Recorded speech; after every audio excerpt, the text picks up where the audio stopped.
मैंने पोस्ट किया था, कोई क्वेश्चन हो तो पूछो। तो एक भाई ने क्वेश्चन किया था कि अगर बच्चा रोता है तो माँ के साथ रहता है, शांत हो जाता है, बाप कैसे शांत कराए?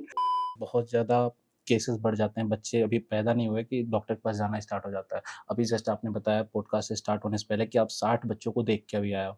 सुबह से लेके अभी तक 60 बच्चों को आप देख के आओ। आज के पेरेंट्स को आप क्या टिप देना चाहोगे कि अगर वो बेबी प्लान कर रहे हैं या बेबी उनका हुआ अभी न्यूबॉर्न बेबी है, तो उनको किन चीज़ों का उनको ध्यान रखना चाहिए basically? See, in this modern era where the wives are working, तो पहली बात ये है कि आप कंप्लीटली ये सोच के प्लान करिए, है ना? See, I can't tell about the husband, but yes, being a mother, you have to do a lot of sacrifice. No doubt about it. आपकी रातों की नींद जा रही है, आपका उसमें घर भी देखना है, काम भी करना है. So there are lot of things जो इम्पोर्टेंट है, जो मदर को सहना पड़ता है. सो इसलिए उससे पहले ना प्लान करिए. It's definitely a very beautiful thing. I mean being a mother, I think world का सबसे अच्छा चीज़ है. That's the best gift God could give. वो बहुत अच्छा है, बट अपार्ट फ्रॉम दैट आप भी थोड़ा ड्रेन हो ही जाते हैं सब कुछ संभालने हाँ, में. हाँ। So plan out that thing बहुत सोच समझ के आपको कब करना है, बट ये नहीं कि उसमें आप बहुत लेट हो जाएं कि आपका वो रिप्रोडक्टिव एज ग्रुप वो चला जाए. It should not be exceeding 30-32, उससे ज़्यादा ना हो, क्योंकि उसके बाद बहुत सारे चैलेंजेस हो जाते हैं. इसको लेके भी एक क्वेश्चन है कि कंसीव करने का एक्चुअल टाइम क्या?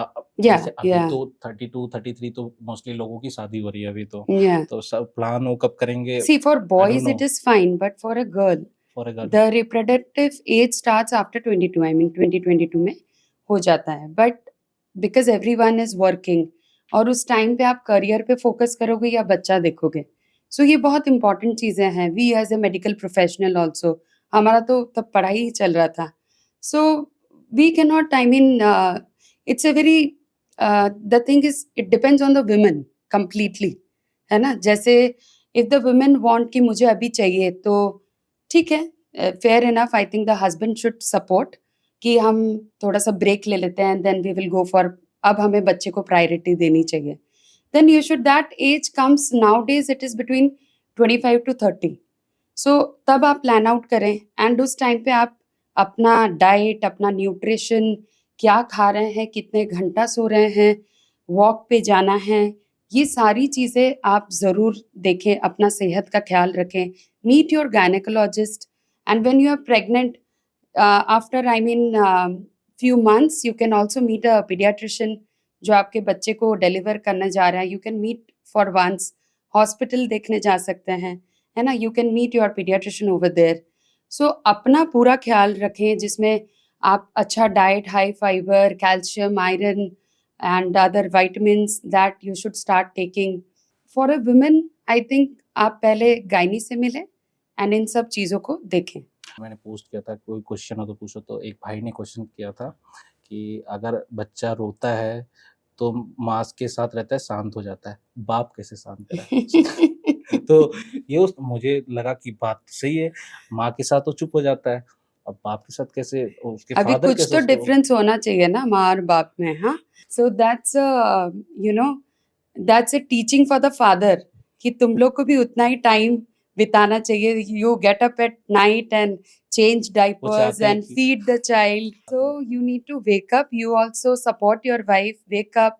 Have that connect. बच्चा तो माँ से ब्रेस्ट फीड कर ही रहा है, उसमें उसका इमोशनल कनेक्ट भी हो रहा है ना? इमोशनली भी वो बच्चा माँ को सेंस कर रहा है.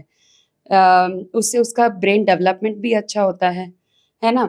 If you talk about father, father का भी बहुत ज्यादा रोल है. सो फादर भी उस, जो बर्पिंग का टाइम है, father can do burping after every feed. The father needs to burp the child. वो आप उस हिसाब से आप मदर को सपोर्ट कर सकते हैं. फादर के साथ आप सुला सकते हैं, मदर को भी थोड़ा रेस्ट हो जाएगा. सो वहाँ that's how from a very newborn time you can very well connect with the child. For that you have to take out time.